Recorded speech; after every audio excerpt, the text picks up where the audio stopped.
historical and natural treasures. Nestled along the fertile plains of Negros, Bago is a city defined by its rich agricultural heritage. This was the former house of Juan Araneta. As you all know, General Araneta was one of the local heroes in Negros during the 1898 Spanish Revolution. He was the leader of the Sergeant Forces. His story goes that he led, on the 5th of November, he led 2,000 men. They at first captured Bago. It was a problem before. They did it for a while, and then we started marching to Bacolod. This was not the first house. The revolution never started in this place. The revolution started in his first house, which is in Hacienda, Dinapalan. Oh, okay. The Subungatay, it probably would take us about 45 minutes via Bacolod. The Spanish officials from the San Sebastian Cathedral saw him. He was fully armed with rifles and cannons. Kabalo pa ako sa Kamakan. Kabalo pa ako sa Nipa. Yes. Kaya iba na sa the generations, when they come here sa museum, they always ask, anong Amakan, anong Nipa. So basically, thankfully, kabalo pa ako. So, after the war, way back 1906, this house was first owned by his niece, Natividad Palacios Lechon. When he visited the niece, he told the niece if the house was for sale. The niece told him, come back after a week. So when he came back after a week, the niece just go down the stairs and they told General Araneta, imo na ng balay. But he was a very generous guy before. So in exchange for the house and its flat, he gave the niece 300 hectares of land. After naging high school sa, again, since nga si Mayor before, Bamba ang base, wala mo lugar. Perfecto ako sa balenta ko, which is this house. So, Balay Dako. no, not the term Balay na Dako is literally a big house. So, hindi lang niya, not only this house, not only sa mansion ni Abeliana, but tanan nga Balay nga Dako, literally. So, after naging high school, si DPWH naging office ng Manila. And then, after si DPWH, sumunod naman si National Irrigation Administration. NIA. Until it collapsed. So, early 80s, with the help of the NHI, NHC, which is National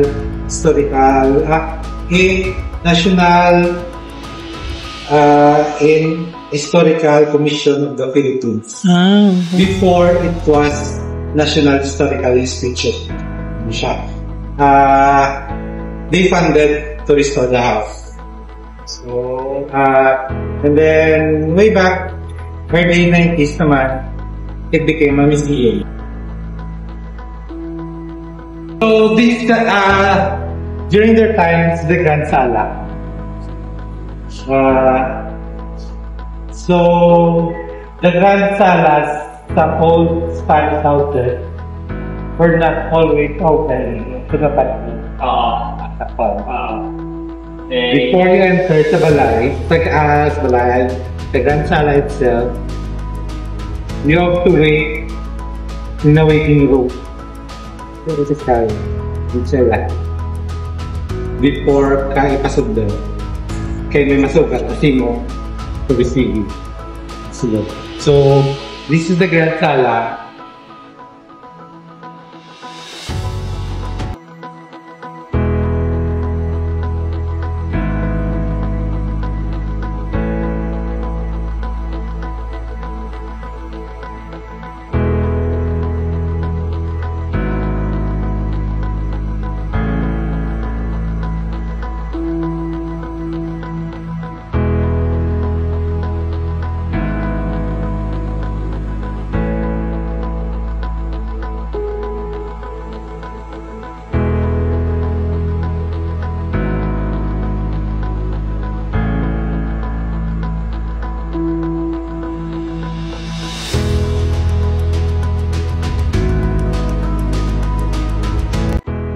Furnitures really was Apart with the city. except for this table. Ang story sa table is during World War II, after the fall of Korea, di ba textbooks sa President Quezon was escape to Australia. Pero sa in-depth na, when he was escaping to Australia, nag-island hopping siya. So, one of the places he stayed was dito sa Bago. Okay. Specifically, Buenos Aires. sa Buenos Aires. Buenos Aires is Temporary capital. owned by Jorge Leon. Jorge Leon was one of the sons of General Wat. Uy, okay. So this table was built for President Quezon when he stayed here. Just for you? Yeah. Tungod sa nabukaton, contract hindi siya. It was told sa story sa mga katigulangan, deep whole kwansang tabletop is the body of Minarati. Oh. Amo ni kada sa rona kahuta. Yeah, fine. So imagine, One move. kung sila ni nakatuloy. Yeah. This one. And sa mag-transport natin sa museum, it takes about 8 to 10 people para ipatakpan natin sa mga Isa ka tatong ng na uno. No. Sa dili, the girls used to live, occupy ang kwarto di sa babaw. Sa dalong mga boys. The 4 rooms before dalong, that was occupied by the boys. Also, kung may mga guests sa beginnings dalong.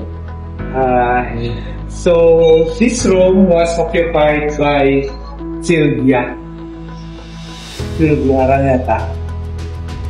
Si Sylvia Araneta was his youngest daughter, the second wife.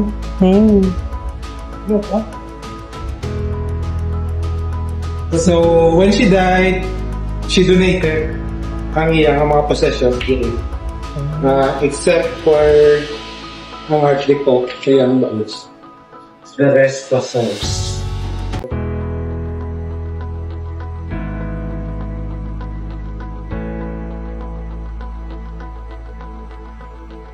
Then, sa master bedroom, the wife's dead, and then siya family.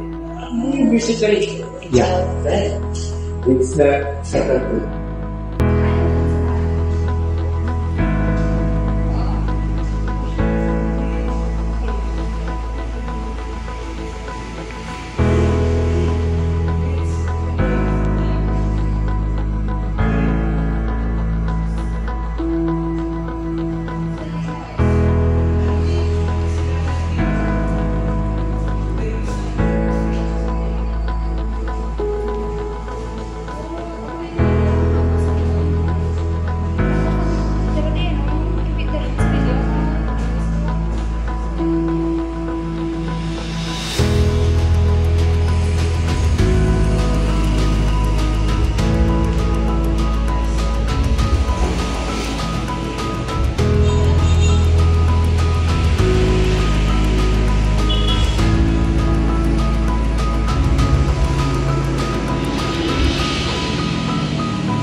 So that's Helsinko ng diorama. The surrender of Spanish forces between General Juan Araneta and then General Ancito Lacson.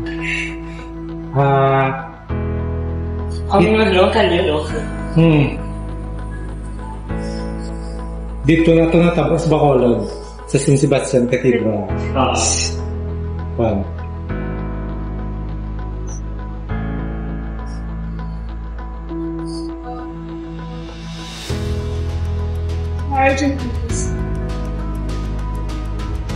So, muna siyang nabili yung original balay. Dining table. Ang muna siyang walang kadala. Susunod. Oh. Yes. One whole tree naman. Another Whiskey. Pero sa inayang hindi lang niya muli ilalamesa. Imagine, yung mabigay mo. May extension pagintay. Dali daw may konsuma ko, daw may wings. And may wing na di may wings. Yeah. So, tapos may gap. So, para tapos sa mga maids mag-serve yung mga okay. Hindi siya yeah. Pero kung may mga official function sila, ang wing na dito rin, in-extend di kay ginubutan ng isa para maging long table.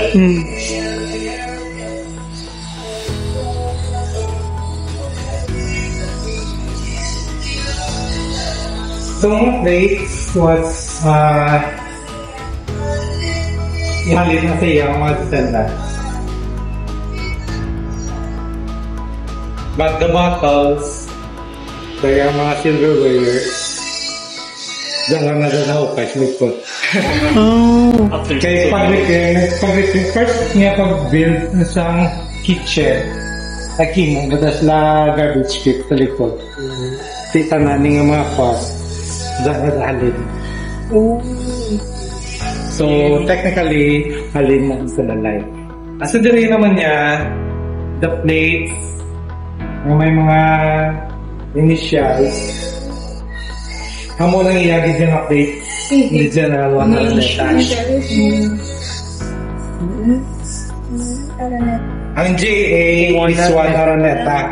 Ang MA, hamo lang iya sister kay Maria. May mga initial?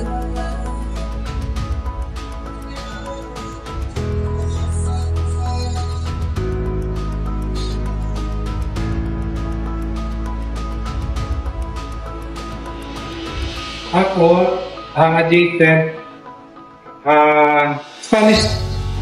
Spanish name is ang dining area is sa Comedor.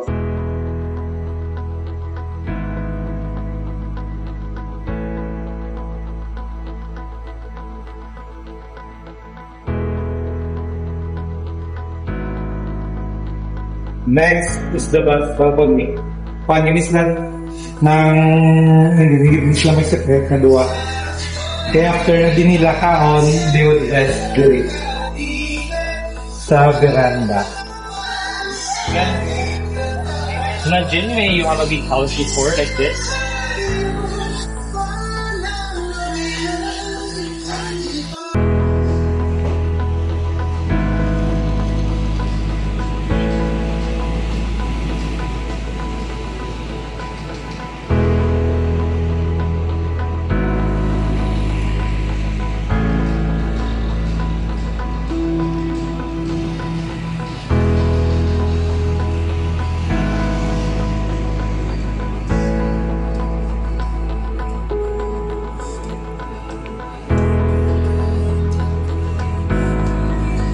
And then, balik pa din. May lapos-lapos pa na sa So, hindi na ako. Old yung Spanish. Before, ay ilayang naging kanita was the air circulation. Unlike sa mga modern houses, yan we have to dam, patayafan, may mga pag-shirting kaya sa buong. Sa ulaya, ilayang, ginapangita, langit ng ilaya. Ang mag-circulate sa hangin. That's explained the design sa babaw. ang muna, dahil naman na magsulot ng concept sa air pressure. Cold air goes down, warm air comes up. Siyang camera. So, ano na siya? That serves as an exhaust kanina. Good mga air vent. So, sir, last one I get before we end our tour part. So, we all know that people came here often just to take pictures, diba? Sa Balay itself. So, can you tell us the deeper meaning or the original meaning of the house kaya yung built to get siya pala para sa people makita nila? Well, way back 94, it was converted as a museum. To showcase, at first, it was sana a lifestyle museum to showcase the lifestyle before. Pero since nga si Lyra Talisay naka-establish naging siya sa lifestyle museums nila, and then most of their artifacts intact, unlike Diri before na you have to procure everything. Pero way back 2004, we got a grant from the Nippon Foundation of Japan. Sa Dalong, the community exhibit showcases not only the lifestyles ng Hacienderos before, but also the lifestyle of the everyday people, the residents itself. And then, the products of Bago sa exhibit na before. The main products of Bago was rice and sugar until today. Also the delicacies of rice and sugar. And so basically that's it. Ang mga dastan na So siguro that was the main point before sa museum next was the community exhibit itself. So, sir, thank you again sa inyong time. Thank you again. Si Ken, si Sir Stefan. Mamar. Following the general's death, the house served many purposes. For a time, it housed Bago's first high school, educating the next generation of Negrenses. It was headquarters for various agricultural enterprises, always remaining a pillar of the community. Recognizing its irreplaceable value, the Araneta family donated the mansion to the city of Bago in 1978. Shortly thereafter, it was officially declared a National Historical Landmark, securing its future for all Filipinos. Today, the Balay ni Tanwan operates as the Bago City Museum. It is a vibrant cultural center beyond the story of General Araneta. The museum now tells the story of the entire city through exhibits like the Kabuhi sa Bago,